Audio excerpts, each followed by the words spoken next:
Baiklah, pada contoh halaman 13 sampai dengan 16 kalian sudah menyimak mengenai penyelesaian suatu contoh untuk mencari persamaan bidang rata, ya, baik menggunakan cara 1, cara 2, dan juga cara 3.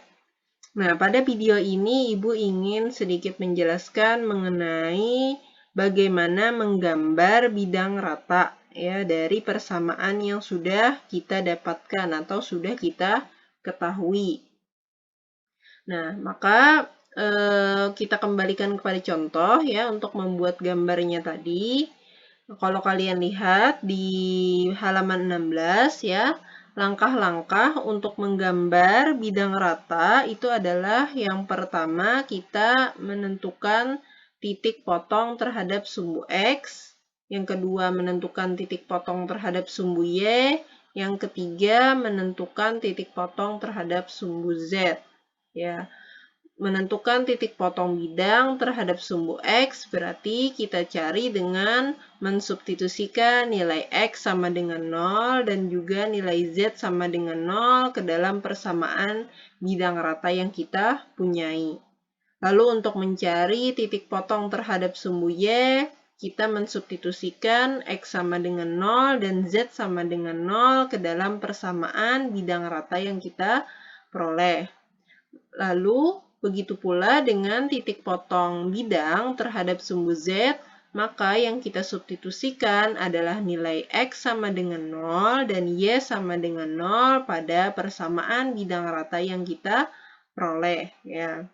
Sehingga kalau kita sudah menemukan ketiga titik potong ini, yang kita lakukan adalah menghubungkan titik-titik tersebut sehingga bidang rata yang ingin kita gambar itu terlihat representasinya pada koordinat siku-siku atau koordinat kartesius, atau juga di buku kita ditulis dengan koordinat kartesian. Nah, agar lebih jelasnya di sini Ibu berikan ilustrasinya. Pertama tadi kita mencari titik potong ya dari bidang rata yang kita miliki, di mana pada contoh tadi ya halaman 16 kita dapatkan bahwa persamaan bidang H adalah 3X kurang Y tambah 13Z kurang 20 sama dengan 0. Yang mana titik potongnya pada sumbu X adalah misalnya Ibu namakan titik K, yaitu 6, 2/3, 0, 0. Lalu titik potong pada sumbu Y adalah L, misalnya 0, negatif 20, 0. Lalu titik potong bidang H terhadap sumbu Z adalah misalnya M, 0,0,17/13. Nah, bagaimana cara menggambarnya? Seperti biasa, kita gambarkan sumbu utama, yaitu sumbu X, sumbu Y, sumbu Z. Nah, lalu kita perhatikan lagi titik-titik potong yang kita punyai. Di sini, kalau kita perhatikan titik K, titik M, itu dia berada pada ruang 1. Ya, berarti cukup dengan sumbu X, sumbu Z, sumbu Y yang positif. Nah, namun untuk titik potong terhadap sumbu Y itu ada nilai Y-nya negatif 20 ya. Berarti kita perlu ya sumbu Y yang bernilai negatif ya. Sehingga sumbu Y yang ini kita perpanjang untuk meletakkan 0,-20,0 atau meletakkan titik L. Sehingga yang Y ini yang positif, kita perpanjang ke belakang ya untuk menemukan Y yang negatif. Kita letakkan titik L di situ ya. Mana koordinatnya adalah 0,-20,0. Berarti dia tepat berada di sumbu Y yang bernilai negatif di belakang.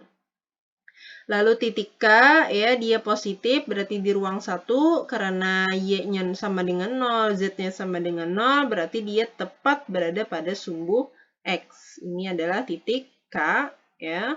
Lalu titik M, dia juga di ruang di depan, ya. Tapi dia berada pada sumbu Z yang positif, ya. Sehingga titik M di sini, misalnya, ya. Nah, sudah kita temukan titik potong terhadap sumbu X, sumbu Y, dan sumbu Z, maka berikutnya adalah kita hubungkan. Misalnya kita hubungkan titik L dengan titik K, lalu kita hubungkan titik L dengan titik M, lalu kita hubungkan titik M dan titik K. Ya, di sini Ibu beri tanda putus-putus untuk membedakan ya bahwa menunjukkan bahwa si L ini dia berada di belakang ya.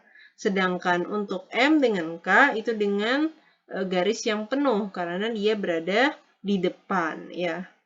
Nah, di depan gambar. Oke, apakah ini sudah mewakili bidang H? Nah, ingat bahwa bidang itu dia tidak terbatas seperti ini ya, misalnya berbentuk segitiga seperti ini tidak, tapi kita ingat kembali bidang dia sama hanya dengan garis, dia panjangnya tidak terbatas di sini ya. Nah, sehingga si LM ini bisa kita perpanjang ya untuk sisi dari bidang H yang kita gambar, perpanjang, lalu begitu juga dengan untuk yang KL atau LK, kita perpanjang, begitu juga dengan yang MK, ya, bisa kita perpanjang lagi, mengikuti perpanjangan dari L, M, dan LK, sehingga representasi dari bidang H itu adalah ini semua, ya. Nah, jadi dia tidak berupa garis seperti ini, tapi dia bidang, ya, bidang penuh di sininya, atau seperti ini. Nah, inilah yang merah inilah gambar dari bidang H, ya, atau kalau kita kembalikan tadi dia bagian belakang itu putus ya. Nah, seperti ini. Jadi sebenarnya bidangnya itu seperti tadi ya. Nah, jadi dia memotong di sini sebenarnya. Nah, oke, ini tadi contoh ya cara menggambar bidang H. Jadi yang penting adalah kalian menentukan titik potongnya. Oke, itu saja dari Ibu. Kita lanjutkan ke latihan.